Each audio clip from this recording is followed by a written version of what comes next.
اللہ کے قانون کی ہماگیری اور وسعت بہت ہے. یہی تو مصیبت ہو گئی کہ لوگوں نے اس تصوف و سلوک کو اتنا محدود کر دیا، اتنا محدود کر دیا، اتنا محدود کر دیا کہ پوچھو مت.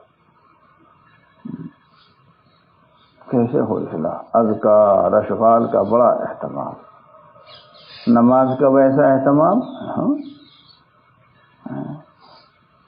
سفر کریں گے مثلا، ہم پہلے سے یہ سوچیں کہ اچھا کس وقت چلنا ہے، یہاں سے فلاں وقت چلنا ہے، فلاں نماز پڑھے گی تو کہاں پڑھ سکیں گے، کوئی نہیں سوچتا. پڑھ سکیں گے نہیں پڑھ سکیں گے، ملے گی نہیں ملے گی، ادا ہوگی قضا ہوگی، جائے گی بالکل جائے گی کچھ نہیں. ہاں اذکار و اشغال ہے مجوز ہے شیخ، وہ کہاں چھوٹے، ہونا چھوٹ جائے. ارے اللہ کے بندے، یہ اذکار و اشغال مجوز ہے شیخ یہ تو کچھ نہیں تھے، یہ تو اسی کے لیے معین و مددگار تھے کہ تجھے اعمال پر لگا دیں، اور اعمال سے تجھے اعتنا نہیں، اعمال کا تجھے اہتمام نہیں. تراویح چھوٹ گئی تو پھر چھوٹ جائے، روزہ چھوٹ گیا تو چھوٹ جائے. اور پھر تصوف کیا ہے؟ تصوف تو وہ طریق ہے، کہہ سکتے ہو کہ جو اتباع سنت و شریعت پر لگاتا ہے بندے کو. یہ سب اگر تم ان اذکار و اشغال کو ہی تصوف کہتے ہو تو اگر یہ تجھے راستے پر نہ لگا دیں تو پھر ان کی کوئی حقیقت نہیں. بہت کم لوگوں کو دیکھا کہ جو سفر کرنے سے پہلے اس بات کو دیکھتے ہیں بھائی نماز کہاں پڑھیں گے، نہیں دیکھتے. اور کیا کہیں جی وہ کیا کریں، ریل میں نماز پڑھنے کی جگہ نہیں ملی، اصل میں بس سے آئے تو کیسے پڑھتے نماز. تو 2 قسطوں میں سفر کیوں نہیں ہے کہ تم نے کہتے وہاں تک ٹکٹ آگے، وہاں نماز پڑھ کے دوسری بس. اور اگر تمہیں دوسری بس نظر نہ آتی، تمہاری عقل یوں کہتی ہے نہیں، تو دل کی آنکھوں سے دیکھتے کہ اللہ تعالیٰ مدد فرمائیں گے انشاءاللہ انتظام ہو جائے گا. تم اپنے کو بے بس سمجھتے، واقعی بے بس رہتے مگر پھر باکار ہوتے. بس چھوٹ گئی سیارت العامہ تو سیارت الخاصہ کا انتظام ہو جاتا اللہ کی طرف سے. اور اگر اتنا یقین نہیں تو پھر ایمان کہاں ہے. تمہیں تو کہہ دینا چاہیے کہ میں کشتی و ملاح کا محتاج نہ ہوں گا، چڑھتا ہوا دریا ہے اگر تو اتر جا. یہ تھے مومن. میں کشتی و ملاح کا محتاج نہ ہوں گا، چڑھتا ہوا دریا ہے اگر تو اتر جا. ویسے ہی تھوڑا ہی ہے وہ کہ دشت تو دشت ہے دریا بھی نہ چھوڑے ہم نے، اور بحر ظلمات میں دوڑا دیے گھوڑے ہم نے. ایسے ہی تھوڑا ہی ہے. تم بھی دوڑا دو گے، تم تو بحر انوار میں بھی نہیں دوڑا سکتے، بحر ظلمات میں تو کیا دوڑاتے. یوں چلتے ہیں. پہلے سے طے کرو، قسطوار کرو سفر. اگر کچھ تاخیر بھی ہو جائے گی کون سا مقصد فوت ہو جائے گا، اور نماز سے بڑھ کے کیا مقصد ہے اس کے فوت ہونے پر تم راضی ہو. بہت واقعات ہیں، بہت واقعات ہیں. تو اللہ کی مدد کسی بندے کے ساتھ تھوڑی خاص ہے، کسی بندے کے ساتھ اللہ کی مدد خاص نہیں ہے. جو اس چیز کو اختیار کرے گا اللہ کی مدد ہوگی.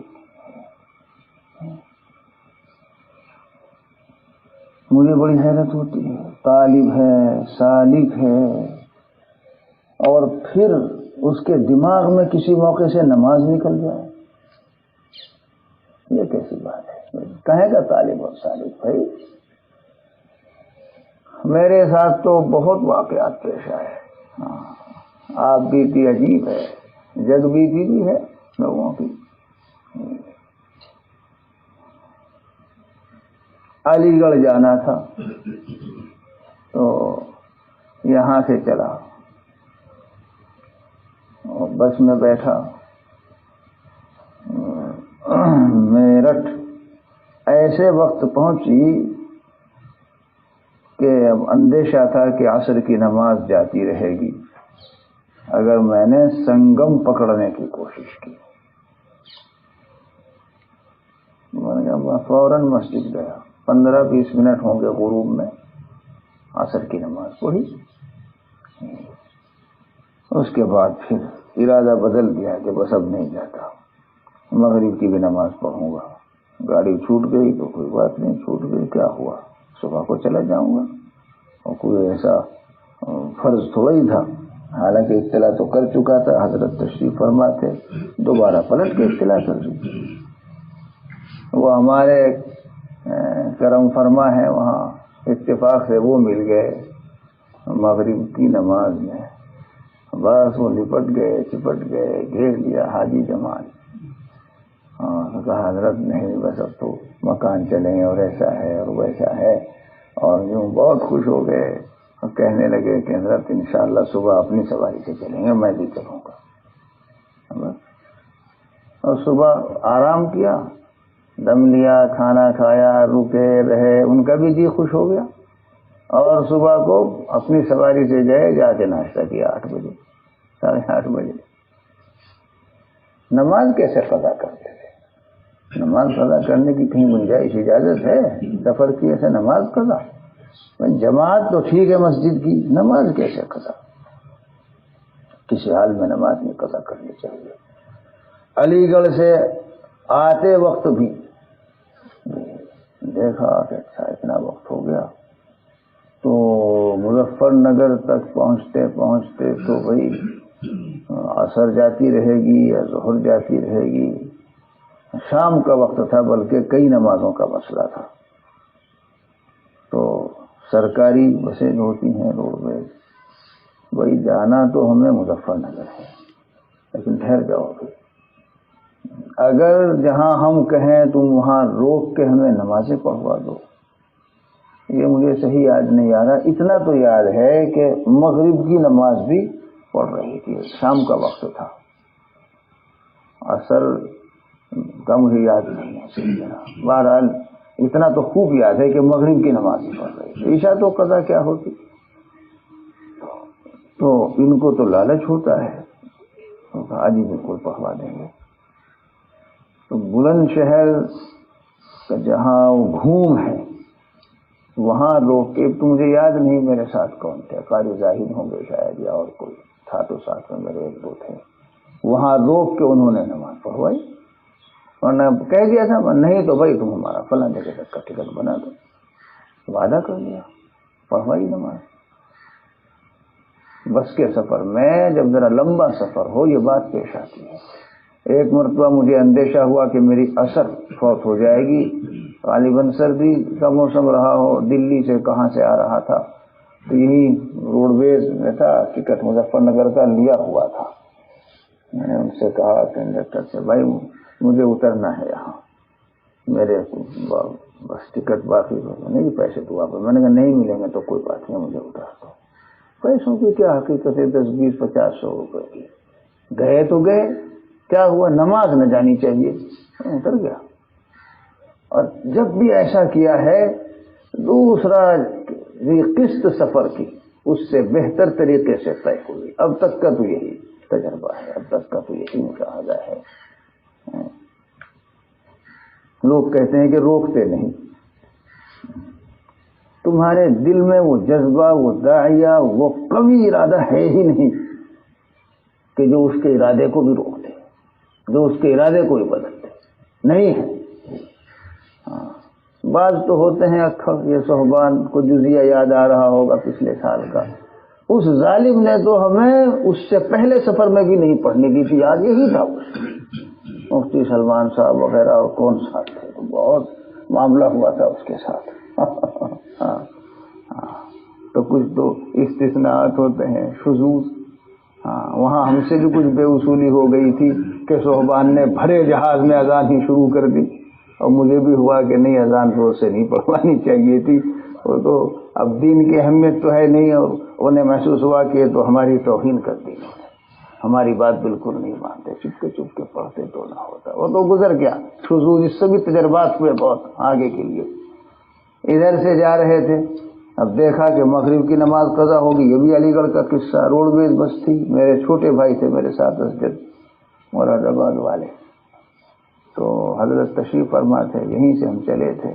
دیکھا کہ مغرب کی نماز, اس سے میں نے کہا اب کہنے میں صرف زبان نہ ہو, دل کہہ رہا ہو, داعیہ ہو کہ یہ کام کرنا ہے, یہاں تک کہ اگر یہ نہیں روکے گا تب بھی اتر جائیں گے کرنا, دوسری بس آئے گی. اللہ کے فضل و کرم سے اس سے کہا جی میں بالکل صحیح جگہ, حالانکہ وہ ہندو تھا ہندو, لیکن ان کو ہی پتہ ہوتا ہے مسجد وغیرہ کا. اوہو بھائی یہ چور کس کا ظاہر ہو گیا, اوہو, حالانکہ کوئی پکے سچے آدمی ہیں مگر بھول گیا. ہاں تو اس نے کون سی جگہ تھی, گلاوٹھی تھی شاید, ایسی جگہ لے جا کے روکی بس کہ ابھی مغرب کی نماز شروع ہوئی تھی, وضو تھا ہی, ہم فوراً شامل ہو گئے, جماعت سے ملی ماشاء اللہ مسجد کی نماز. تو ہی اگر نہ چاہے تو باتیں ہزار ہیں. تقویت کے لیے سنا رہا ہوں, ہمت کے لیے. بریلی گئے ایک مرتبہ, مراد آباد سے بریلی گئے, پاسپورٹ کا معاملہ تھا, اس وقت وہیں بنتے تھے, تو ہو گیا واپس آ رہے تھے, تو ٹکٹ مراد آباد تک کا ہی لیا ہوا تھا. جب رامپور پہنچے سردی کا موسم تھا, عصر کا وقت ہو رہا تھا, ممکن تھا کہ پہنچ جاتے مراد آباد, لیکن ہمیں حضرت والا شاہ قدس الروح نے جو اصول سکھایا, بھائی جانب مخالف کا خیال بھی ذہن میں رکھنا چاہیے. اور پھر ایسے سفر میں بس وغیرہ کے تو بے بس آدمی, آج کل تو بہت کہتے ہیں کہ جام, یہ ڈرائیوروں کے لیے جو چھوٹی گاڑی چلاتے ہیں ان کے لیے یہ ایک وقایا بھی ہو گیا. تاخیر کریں گے چلنے میں, کہہ دیں گے بس وہ تھوڑا جام بھی تھا, وہ کیسا دام تھا بھائی, ایسے ہی کہتے ہیں. جیسے ہمارے ایک ڈرائیور نے گاڑی لے جا کے کھڑی کر دی تھی ایک موقع سے, کیا دام لگ رہا ہے. تو یہ جام بھی دام ہے, دام. وہ تو میں نے بولا ہی تھا لفظ کسی وجہ سے دام, یہ واقعی دام ہے, جال دوسروں کو دھوکہ دینے کا. ذرا سا کچھ دو چار گاڑی کھڑی ہو گئی تو اسے جام کہتے ہیں. جھوٹ بولتے ہیں بعض ڈرائیور, چلیں گے دیر سے کہہ دیں گے بس وہ کچھ جام مل گیا تھا, وہ جو گاڑی رک گئی اسے کہتے جام. جھوٹ ہے یہ, اسے جانتے ہیں. تو ہوتا ہے بسوں میں. میرے ساتھ دو قاری زاہد تھے, ایک وہی تھے شیخ الدین ہمارے بیچارے. تو میرا تو وضو تھا, میں نے کہا بھائی نماز تو بھائی قضا ہونے کا اندیشہ ہے, قضا نہیں کرنی, نماز پڑھنی ہے. میں نے ڈرائیور سے کہا, تو کہنے لگا جی آپ اطمینان سے بیٹھے رہو, اور میں آگے ایک جگہ آئے گی صاف جگہ, وہاں نل بھی ہے, اور میں وہاں گاڑی روک دوں گا. تیل پمپ تھا شاید, وہاں صاف ستھری جگہ, نل بھی نظر. ان کو وضو کرنا تھا, میں جلدی کرو, میں نے کہا کرو, روک دی اس نے گاڑی. حالانکہ وہاں گاڑی روکنے کا اس جگہ پر کوئی گویا جواز نہیں اور کوئی معمول نہیں. لوگ بہت پریشان ہوئے سب, اور انہوں نے چینی گوئیاں شروع کی. ڈرائیور نے یہ کہا کہ اور اگر میں نے گاڑی چلائی اور نہ چلی پھر کیا ہوگا؟ یہی کہا, نہیں میں نہیں چلاؤں گا گاڑی. واقعی یہی کہا اس نے, نہیں چلاؤں گا. تو بس ہمیں زیادہ 5 منٹ لگے ہوں گے. انہوں نے وضو کیا, 2 رکعت پڑھنی تھی, پڑھ لی. یہ تو جزیہ میں نے بطور خاص بیان کیا. کیوں بیان کیا؟ جب اپنے میزبان حاجی احسان عظیم ہیں, شمسی خاندان کے, حضرت والا شاہ کوئی اور بزرگوں سے بہت تعلق رکھنے والا خاندان تھا ان کا, حضرت اقدس خانوی قدس الروح شیخ الہند حضرت مدنی. تو وہیں میں ٹھہرا ہوا تھا, وہیں واپس آ کے جب ان سے بیان کیا وہ تو حیران رہ گئے. کہنے لگے حضرت یہ تو معجزہ اور کرامت ہو گئی, یہاں تو کوئی کبھی روکتا ہی نہیں, بالکل طے ہے یہ بات. روڈ ویز والے نے کیسے روک دی آپ کہہ رہے ہیں, ہمیں تو سمجھ میں نہیں آ رہی بات. میں نے کہا ہماری بھی کمزوری رہتی ہے، ہم قوت سے کہتے ہی نہیں، صحیح سچے داعیے سے، سچی طرف سے اور طرف سے۔ میرے ساتھ تو آج تک کہیں کوئی واقعہ نہیں پیش آیا کہ ایسی کوئی بات پیش آئی ہو کہ ڈرائیور سے کہا گیا ہو اور منع کر دیا ہو اس نے، یہی بات۔ تو سلوک اور تصوف بس شیخ کے پاس رہ لیے اور کچھ وظیفے پڑھ لیے، وہ توجہ اللہ کیا چیز ہے؟ ہر وقت یہ دھیان کہ اللہ کا کیا حکم متوجہ، نماز سے بڑھ کے کیا حکم متوجہ ہوگا؟ یہ کہاں ہے کہ نماز قضا کرنے کی گنجائش ہے؟ بالکل نہیں ہے نماز قضا کرنے کی گنجائش۔ ٹرین میں 2 ٹرینوں کی 2 ریلوں کی سواری، اس دن گاڑی کا تو نام انگریزی نہیں لینا پڑے گا بھائی، اسے کیسے بدلوں؟ ہمارے بعض بزرگ تو بدل دیتے تھے، فریج کو کہتے تھے ٹھنڈی الماری، فریج کو کہتے تھے ٹھنڈی الماری، نہیں سمجھے؟ مولانا نعیم صاحب رحمۃ اللہ علیہ دیوبند کے بڑے اساتذہ میں سے تھے، دارالعلوم دیوبند کے، ہمارے اساتذہ کے بھی استاد امریکہ چلے گئے تھے، پھر ان کے صاحبزادے قاری عبداللہ سلیم، مولانا ندیم الواجدی کے خسر۔ تو ٹھنڈی الماری ہے تو گاڑی کا تو نام وہی لینا پڑے گا جو ہوگا۔ ہاں یہی ہے گاڑی جسے سپر کہتے ہیں، سپر۔ یہ تو ہو گئی رد۔ ہم کہیں لمبے سفر سے آ رہے تھے اور پھر دہلی، ٹکٹ تو شاید بنا ہوا تھا دہلی سے، وہاں سے نظام الدین سے یا پتہ نہیں نئی دلی سے شالیمار تو نئی دلی سے ہی چلتی ہے غالباً، نئی دلی سے دوسری گاڑی پہ بیٹھ کے یہاں آنا تھا۔ اب سپر تو ہو گئی رد، اب شالیمار تو سپر کی بھی سواری اسی میں اور شالیمار کی تو ہے۔ اس قدر بھیڑ کہ شاید میں نے کبھی دیکھی ہو ایسی بھیڑ، پوچھو مت۔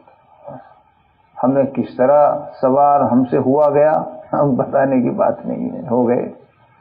اب مسئلہ یہ تھا کہ عصر کی نماز فوت ہوئی جاتی ہے تو وقت ہی ایسا ہے، وضو تو رکھتا ہوں، رکھنے کے معنی یہ نہیں کہ زبردستی نہیں، اللہ کے فضل و کرم سے رہتا ہے، یعنی باوضو رہنے کی کوشش کرتے ہیں ایسے موقع پر۔ خاص طور سے وضو کا بڑا مسئلہ ہے، نماز پڑھنے کا اتنا بڑا مسئلہ نہیں، وضو کرنے کے لیے جانے کا بڑا مسئلہ ہے۔ تو وضو تھا، اب لوگ کیسے بیٹھے تھے ایک دوسرے کے اوپر اور چڑھے ہوئے ہیں، لیکن ہم نے کہا بھائی نماز تو پڑھنی ہے۔ وہاں کہا چلو بھائی، میں نے کہا بھائی نماز پڑھیں گے۔ تو سب سے پہلے جو ہندو ہوتے ہیں یہ ادھر ادھر کو سرکتے ہیں، ہاں تو پڑھیے الحمدللہ، ایک ایک کر کے پڑھیے۔ قضا کیسے کریں گے؟ ہاں بالکل، آدمی مجبور ہو گیا، کوئی کسی طرح کی گنجائش، تو ایسے آزار کے احکام تو الگ ہوتے ہیں، وہ تو ضرورت شرعیہ ہو گئی، اضطرار والی بات۔ فمن اضطر فی مخمصہ، تو اضطرار کے احکام الگ ہیں۔ جب تک ارادہ ہے، اختیار ہے بندے کو، کبھی نہیں سوچنا چاہیے نماز قضا کرنے کی بات۔ سفر قسط وار کر لے، سفر کو کر دے قضا، کیا چھوٹ جائے گا؟ نماز نہ قضا کرے